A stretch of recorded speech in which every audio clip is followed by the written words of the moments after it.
Say what's cracking, YouTube. It's your boy 16 to life, and I'm back like I'm on a parole violation. Yard down. Now, before I get into these stories, I want to say a few things. From time to time, it might be a person who will get at me in the comments and they'll be like, hey man, you got to be careful about what you're talking about. And while I understand y'all concern, keep in mind that a motherfucker get his funky ass kicked damn near every day in one of these California prisons. And that's just how it go. And the police don't give a fuck about that shit. And also there's something that's called the statute of limitations, which is a amount of time that the prosecutor can charge somebody for a crime that they never was charged with. Now, so basically on a simple assault, the statute of limitations in California is 3 years. For something that's considered a felony assault, the statute of limitations is 3 years.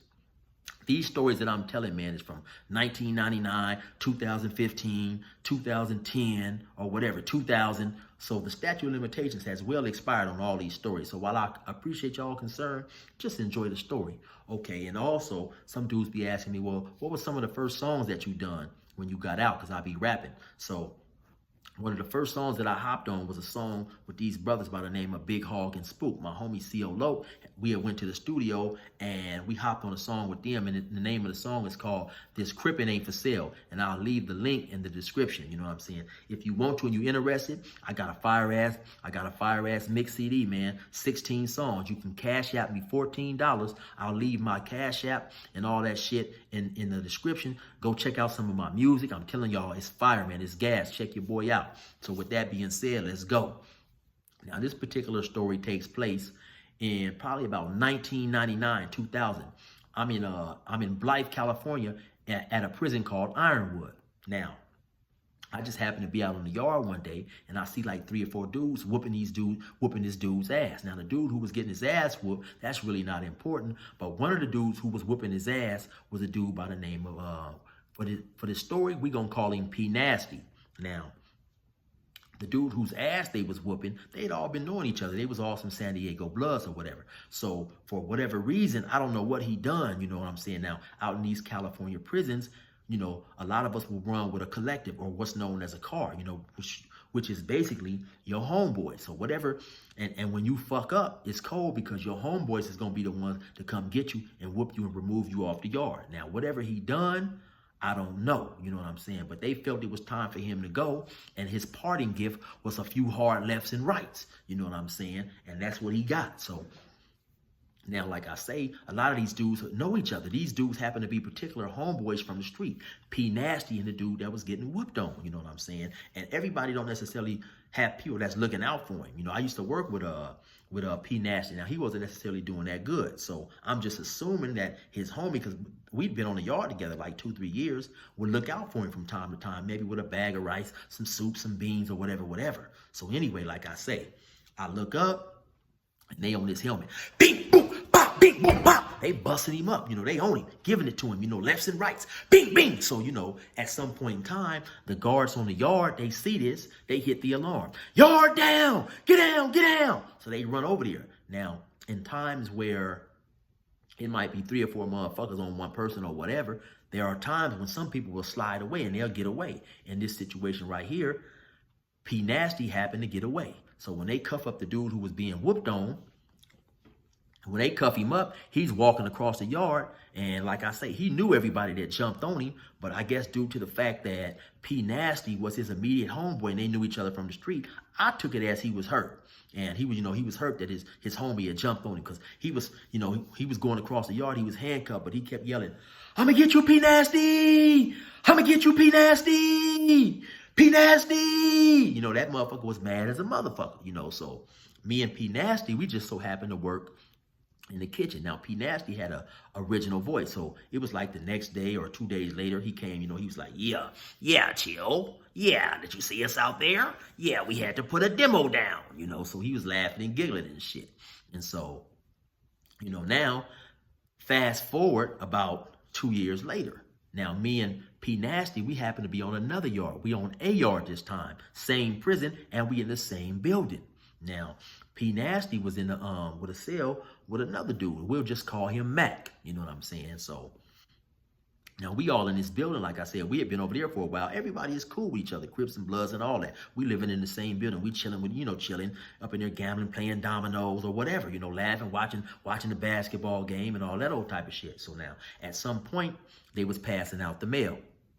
So now, Mac, he happens to get a 128G, which is basically, it's a verbal warning, but it has been documented on paper. So in the event you do it again, they'll say, okay, well, you'd already been warned about this. And so what the 128G was, the verbal warning was, the nighttime guard who was walking at night and counting when we're locked in the cell, she said that she seen him up there masturbating or whatever, jacking off and exposing himself to her. So he like, what the fuck's going on? He like, man, I ain't been exposing myself to no female CO. She got me fucked up. She must have me confused with another cell or whatever. This gotta be a mistake or whatever. So he go out there, he go to the yard, he discuss it with, some of his other blood partners or whatever. So they can't figure it out. So, they talk about it, okay, whatever.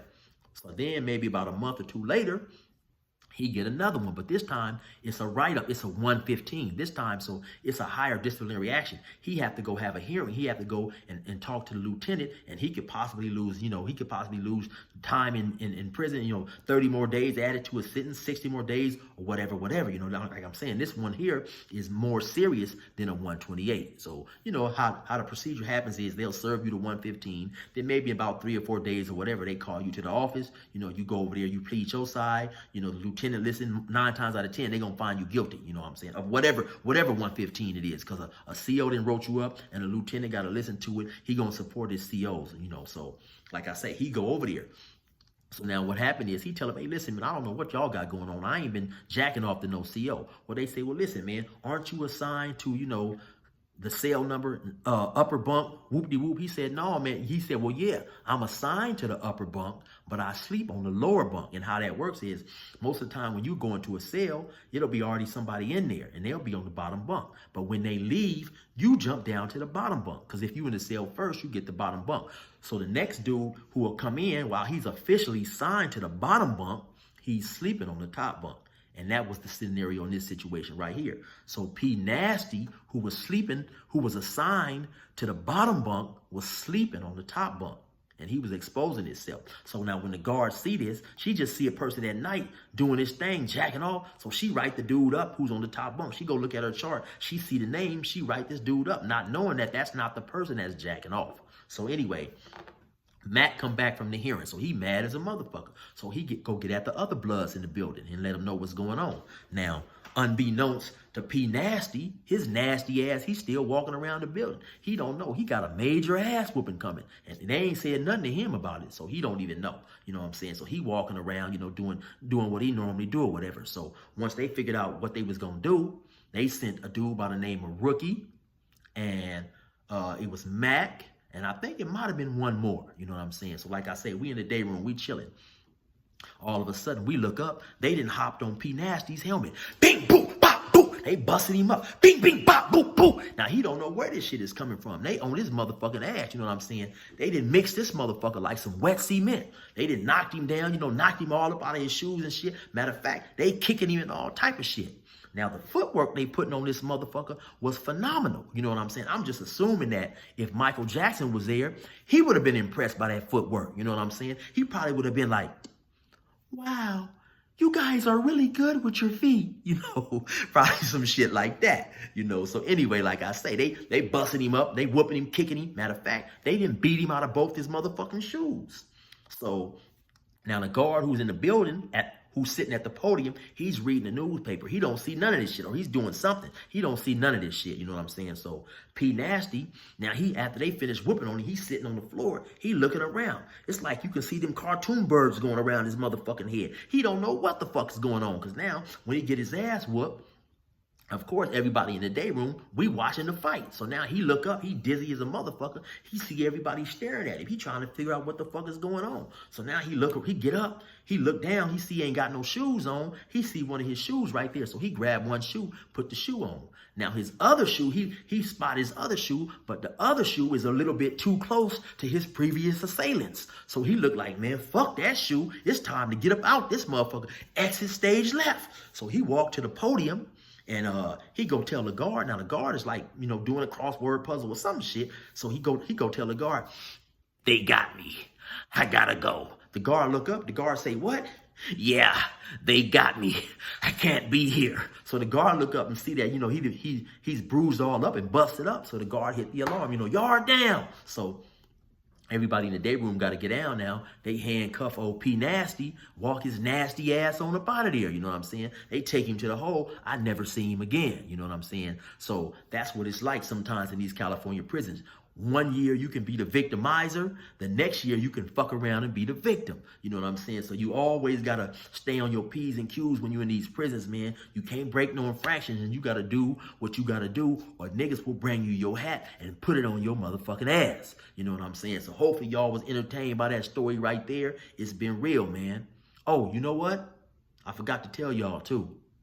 Resume normal program.